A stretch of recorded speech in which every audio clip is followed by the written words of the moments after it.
Have you ever heard of a moment so quiet, so simple, that it completely changes the fate of a powerful man, not because of medicine, not because of technology, not because of wealth, but because of something so human that even the strongest hearts pause? What if I told you that a Saudi prince, a man surrounded by the finest doctors in the world, survived not because of what was injected into his veins, but because of what a Filipino nurse whispered into a room that everyone else thought was already lost? Do you believe that a single act of compassion can reach a person who is barely conscious? And why would a prince, lying on the edge of life, respond only to a nurse from a small island nation thousands of miles away? It sounds unbelievable. And yet, this is the kind of story that makes you stop and breathe a little deeper. Because sometimes the world works in ways that don't fit textbooks. Sometimes the strongest medicine is not found inside a vial, but inside a person who knows how to care with all their heart. The first shock of this story does not begin with machines beeping or doctors shouting orders. It begins with silence. A long, almost sacred silence inside a hospital suite in Riyadh, where a Saudi prince, known for his discipline, authority, and aura of command, lay unmoving. His family surrounded him.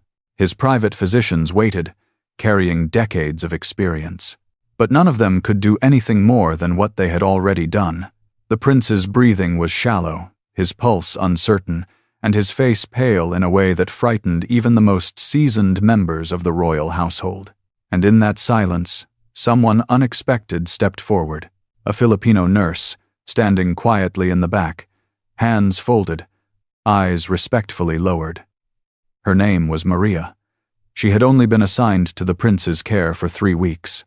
Before that, she was working in a private hospital in Quezon City, dreaming of sending her youngest daughter to college. She was not the most senior nurse. She was not the one with the longest list of credentials. But she was the one who took the night shift, the one who hummed softly when adjusting the prince's blankets, the one who whispered short prayers under her breath when the others stepped outside for a break. And on that day, when everything felt heavy and fragile, Maria did something that made one of the prince's advisors raise his eyebrows. While the physicians debated the next steps, she moved closer, leaned in, and did something that was not written in any medical handbook. She gently held the prince's hand, placed her other hand over his forehead, and said words so soft that only those near the bed could hear them. The advisor later said he was struck by the strange contrast. A powerful man loved by millions, connected to kings and presidents, being comforted by a simple nurse from the Philippines who had left her homeland to provide for her family. It was humbling, almost unsettling, because it revealed something no one in the room wanted to admit, that greatness is not always found where the world expects it to be. But what led Maria to this moment? What made her step forward when everyone else froze? What was it in her heart that gave her the courage to believe she could reach someone the world thought was slipping away? Her story began long before Saudi Arabia. Maria grew up in Iloilo, the middle child in a family that believed deeply in both faith and duty. Her mother was a church volunteer who could quiet a crying child just by softly stroking their forehead. Her father was a tricycle driver who always reminded her that service is the only work that never loses meaning. Maria carried these words with her long after she became a nurse. She carried them through every hospital hallway in the Philippines, through every night shift, through every tearful family she assisted. And eventually, she carried them to the Kingdom of Saudi Arabia. When she first arrived in Riyadh, she felt lost. The language, the culture, the palace-like hospitals, everything felt larger than life. She expected to feel small, invisible even, but something inside her stayed steady. She always believed that no matter where she worked, she was there to serve with softness, compassion, and a kind of quiet strength she never bragged about. It was simply who she was. On her first day assigned to the prince, she felt nervous. Everyone around him moved with precision and authority. Royal protocols were strict. The expectations were high. Yet, in those early days, she noticed something human beneath all the formality. The prince, despite his stern reputation, would slightly relax whenever she adjusted his pillow. He would breathe just a little deeper when she spoke in her calm, melodic voice, the same voice she used to soothe her daughter to sleep back home. There was one moment in particular that Maria never forgot. It happened late at night. She had just finished checking the prince's vitals. The room was dimly lit. The prince's family had gone home to rest, and only 2 guards stood by the door. As she was about to leave, she saw the prince's hand tremble slightly. It was the smallest movement, barely noticeable, but something about it made her pause. She gently touched his wrist and whispered, "You are not alone, sir. Someone is here." And for a split second, his breathing changed. Not dramatically, not medically significant. But it was enough for Maria to feel something shift inside her. A connection. A calling. So when the crisis came, the moment when everyone feared the worst, Maria didn't think. She simply acted from instinct, from faith, and from the belief that even powerful men need something soft to hold on to when life becomes uncertain. As she leaned over the prince's bed that day, her voice trembled slightly. She spoke in English, but her accent carried the warmth of 1,000 Filipino homes. She said words that she had once whispered to her own father when he was sick. "You are strong. God is with you. We are here." And then, something happened. The prince's eyelids twitched, not from pain, not from reflex, but from recognition. A tiny, fragile response. So small that the monitor barely registered. But for those standing close enough to see, it was a spark that would begin a journey none of them expected. It was the first sign of life he had shown in days, and it came not from any medicine, but from a voice he had somehow come to trust. The room did not erupt into applause. No alarms blared. No doctor shouted, "We have him." It was quieter than that, almost too quiet to trust. But Maria saw it. She felt it in the way his fingers curled ever so slightly toward her palm. She felt it in the almost imperceptible lift of his chest, as though his body was answering something familiar, something comforting, something human. No one moved at first. The royal physicians stared. The advisors exchanged glances, and one of the prince's nephews stepped forward as though he needed to confirm with his own eyes. Could a single whisper from a foreign nurse really reach a man drifting between life and death? It did not make sense medically. It did not fit the charts or protocols, yet the truth was right there in front of them. The prince responded to her, and only her. Maria didn't pull her hand away. She kept speaking in the same tone she used with patients back in the Philippines, a voice that carried steady warmth without forcing hope. She told him he was safe.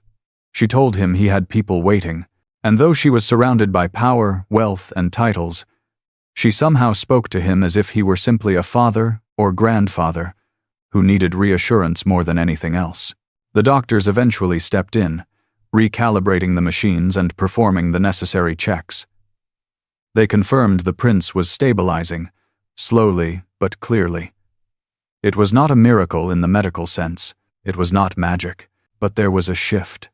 An undeniable stirring in a man who had been fading for days. A spark they had not been able to ignite themselves. Something they were forced to admit came from the Filipino nurse who had refused to remain in the background. That night changed everything. From that moment onward, the prince's family insisted that Maria be assigned to him exclusively. When she walked into his room the next morning, the prince opened his eyes fully for the first time in nearly a week. He didn't speak immediately. His lips were dry, his throat weak. But his gaze followed her as she moved about the room, and then, with a slight nod, he acknowledged her presence, a gesture small enough to overlook, yet powerful in a culture where respect is both given and earned with great care. Maria later recalled that moment with tears in her eyes, not because she felt proud, but because she felt humbled. She never expected to be seen, not in that way, not in that place. She came to Saudi Arabia to work quietly, to save money, to keep her family afloat. She never imagined that her voice, something she had always considered ordinary, would be the very thing to reach a prince who had everything except the warmth he needed most in that moment. Over the next days, the The prince improved. Slowly, steadily, like a man reclaiming himself piece by piece. His physicians did their work brilliantly, but there was something else happening. Something no one knew how to describe scientifically. Whenever Maria entered, his vitals grew calmer. His breathing steadied, his eyes softened. It was as if she brought with her a kind of peace his body recognized long before his mind caught up. On the 4th day of his recovery, a moment unfolded that no one in the room ever forgot. Maria had just finished checking his IV line when the prince lifted his hand slightly, signaling her to come closer. The room fell silent. Advisors, bodyguards, even senior physicians stepped back respectfully. The prince whispered something barely audible. Maria leaned in, and in a quiet, strained voice, he said, "Thank you, daughter." Maria froze. She felt her breath catch. She had been called many things throughout her years as a nurse, but never daughter by a man whose life was defined by status, lineage, and royal protocol. She placed a hand on her chest, stunned. The prince repeated the word softly.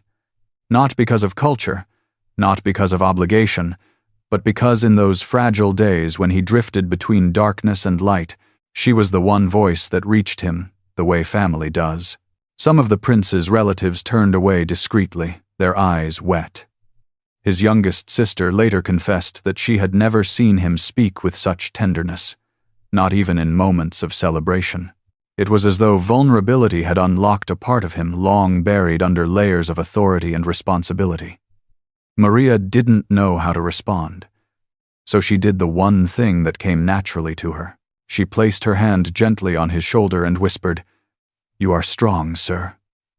God is not done with you yet." And for the first time since his illness began, the prince smiled. Word of the incident spread quietly throughout the hospital, and eventually through circles far beyond. Not as a formal announcement, not as dramatic gossip, but as a soft story that traveled person to person. People whispered about the Filipino nurse, whose presence seemed to restore strength to a man who was feared, respected, and admired across the region. Some spoke of it as providence. Others saw it as a reminder that compassion, real, unfiltered compassion, is a power the world often overlooks.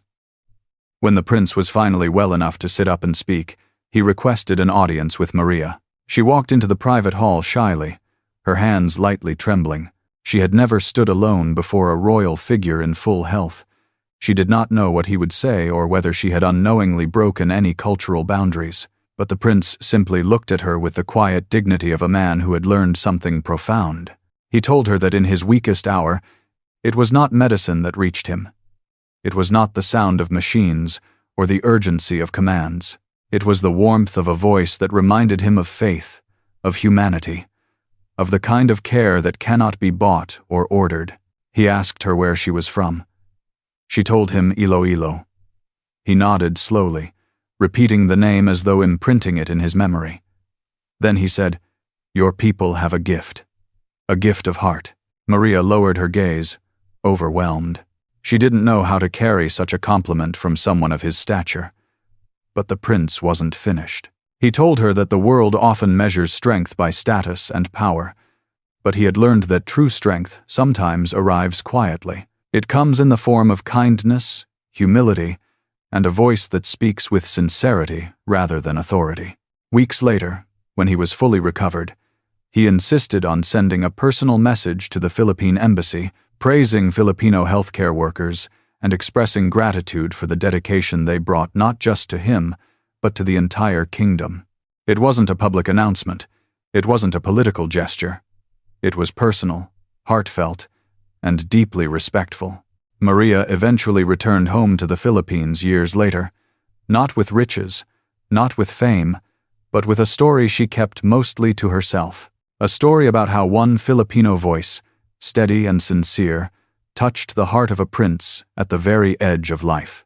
And if you asked her what she truly did that day, she would probably smile and say, "I just held his hand.